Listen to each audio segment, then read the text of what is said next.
नमस्कार, मैं आपका राहुल गांधी बोल रहा हूँ। पॉडकास्ट के इस संस्करण में मैं देश के युवा की बात करने जा रहा हूँ। जब युवा अपनी शिक्षा, अपने भविष्य और व्यवस्था में जवाबदेही की मांग को लेकर सड़कों पर उतरे, तो मोदी सरकार की जवाबदेही क्या थी? मैंने हाल ही में द हिंदू में इसी विषय पर लेख लिखा है। आज मैं आपके सामने यही विचार रखना चाहता हूँ और बात करना चाहता हूँ उन सवालों की जो सिर्फ हमारे छात्रों पर हुई हिंसा से नहीं, बल्कि उसके बाद सरकार की प्रतिक्रिया से भी पैदा होते हैं।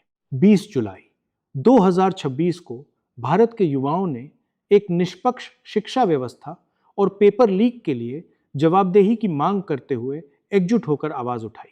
हर जाति, वर्ग, क्षेत्र और धर्म के लड़कियां और लड़के वहां जुटे थे।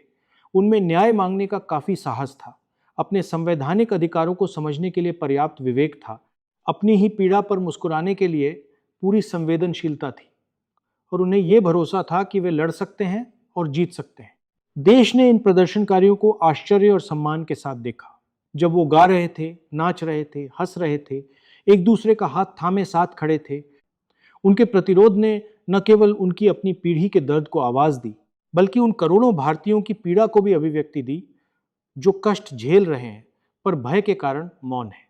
ये प्रदर्शन भारत की शांतिपूर्ण प्रतिरोध की गौरवशाली परंपरा है।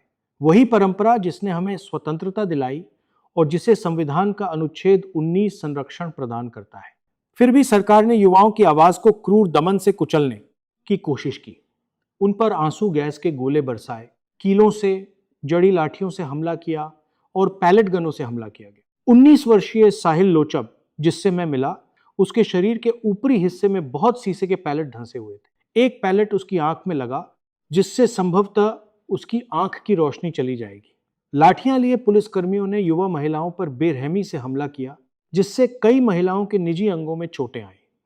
नाबालिगों को लाठियों से पीटा गया, उनकी हड्डियां टूट गईं, शरीर पर गहरे घाव और चोटों के निशान पड़ गए।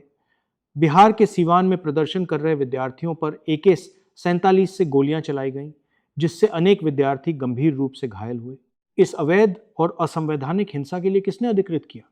मोदी सरकार अपने केंद्रीकृत नियंत्रण पर गर्व करती है, चाहे मंगल मिशन हो या ओलंपिक पदक। वह बार बार यह प्रचार करती है कि इसका श्रेय प्रधानमंत्री मोदी और गृह मंत्री अमित शाह को जाता है। उनकी अनुमति के बिना कुछ भी नहीं होता। यह हिंसा दिल्ली के केंद्र में संसद से मुश्किल से 500 मीटर की दूरी पर हुई। तैनात दोनों सुरक्षा बल, दिल्ली पुलिस और RAF, सीधे गृह मंत्री को रिपोर्ट करते हैं। केवल 2 संभावनाएं हैं। पहली, उन्होंने विद्यार्थियों पर हमले की अनुमति दी, ऐसी स्थिति में वे दोषी हैं।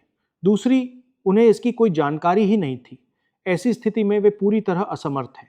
दोनों ही परिस्थितियों में गृह मंत्री होने के नाते उस दिन के घटनाक्रम की जिम्मेदारी उन्हीं की है और उन्हें इस्तीफा देना चाहिए। इसके बजाय उनकी चुप्पी यह साबित करती है कि वे विद्यार्थियों पर हुए हमले का समर्थन करते हैं।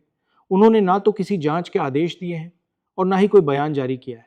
उन्होंने संसद में आने से भी इनकार कर दिया है और हर दिन चर्चा की मांग के विपक्ष के दिए गए प्रस्तावों को बिना विचार के खारिज कर दिया गया है। उधर प्रधानमंत्री मोदी अपनी छवि बचाने की बेचैनी में अपने प्रचार तंत्र और गोदी मीडिया को सक्रिय कर चुके हैं।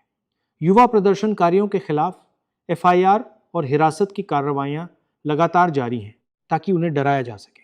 भाजपा के ऑनलाइन ट्रोल युवा महिला प्रदर्शनकारियों और उनके माता पिता को धमका रहे हैं, जिससे उन्हें सार्वजनिक माफी मांगने पर मजबूर होना पड़ रहा है।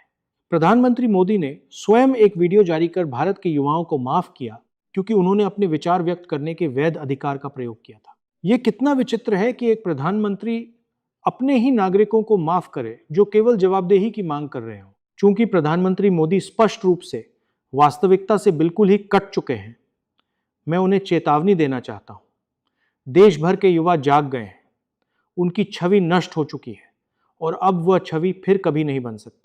भारत का युवा उन्हें, गृह मंत्री शाह को या किसी भी अधिकारी को उनके गैरमुनासिब हरकतों के नतीजों से बचकर निकलने नहीं देगा। हम विपक्ष में युवा शक्ति के साथ खड़े हैं। हम इन अपराधों की सजा दिलाकर रहेंगे। 20 जुलाई 2026 को साहिल और भारत भर के हजारों युवाओं ने उन लोगों से जवाबदेही मांगी जिन्हें उन्होंने सत्ता में चुना था। आज नहीं तो कल जवाबदेही जरूर तय होगी और हम ये सुनिश्चित करेंगे।